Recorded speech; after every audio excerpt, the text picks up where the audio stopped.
Parenting is a daily balancing act, and part of that balancing act is making sure that our kids' activities are in balance with the rest of their lives. And here to share with us some sage advice about balancing our kids' activities is Master Mom, Amanda Olson.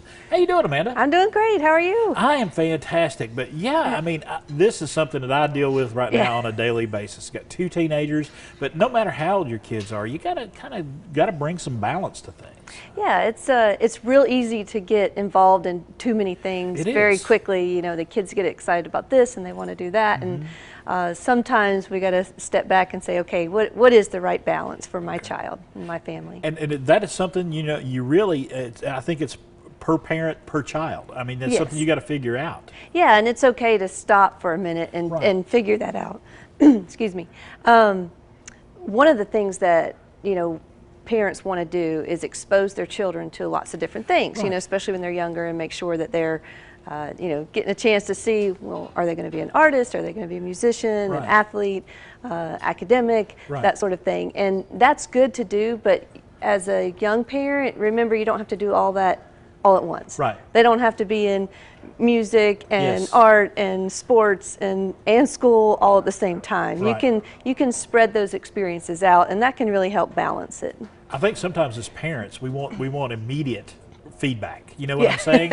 We want that immediate, yes, my son's going to be a ball player, or my daughter's going to be an artist, or no matter what it is, we want that immediate feedback. But sometimes you got to, it's a little trial and error. Yeah, it takes time, you know, and even college students, you know, how many times are your majors? You change majors. You know, you try something out for a while and realize you want to go a different direction.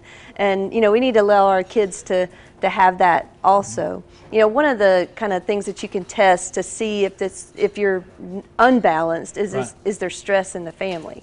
Is the child stressed? Are you stressed? Is the sibling stressed? You know, if you find that going on, you might need to say, okay, where do we need to step back a little bit, and we'll try ball next year, or we'll, you know, that sort of thing. And I think a lot of times you almost got to put a fun gauge on it. Is this going to be fun? It does have to be enjoyable. What is there going to be, or what is our time investment? Not so much the money side of things, but time investment is very important. Yeah, and I noticed too, you know, I work with a lot of teenagers, and sometimes they do get overextended. And they end up being, you know, good at a lot of things, when if they had cut back on 1 or 2 things, they could be really great at something. You know, so sometimes as they get older, it's time to really pare down and say, what brings you joy? What makes you happy? Not necessarily even what are you the best at? You know, I'm really good at doing dishes, but it's not something I really want to do all the time, you know. So I mean, that doesn't always bring me joy, you know, but so you can kind of look at it as what makes you happy, what inspires you, what makes you want to go to practice or go to your lesson, and choose those activities. I think you bring up a good point, because you look at your child, and your child may enjoy playing soccer, okay, but they may not be very good at it, but they enjoy it. Let them do it. Absolutely. I see kids that, you know, they may not seem like they have all that physical potential in martial arts right away, but they stick with it, and by the time they've been doing it for 7, 8 years, they really are amazing. They get it.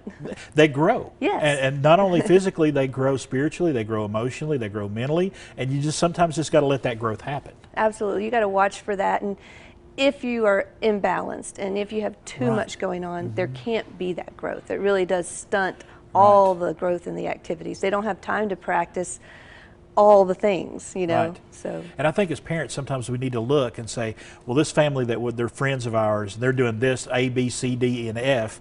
We may just be able to do A and B. And we can't be in a competitive situation. Not in everything, absolutely, and especially when it comes to your time and your family time. There's a lot to be said for downtime and free play and creative thinking. So if we fill up every hour, we can actually be doing our child a disservice. All right, Amanda, thank you so much for stopping by. You're welcome. Bringing balance to our children's lives and their activities. And you can find out about balance and so many other things at Olson's Martial Arts Academy, right down the street here on Cherry Street. Give them a call, check out their websites as well. And if you got a question for Amanda, go to askmastermom.com. The preceding portion of Daytime Tri-Cities was sponsored by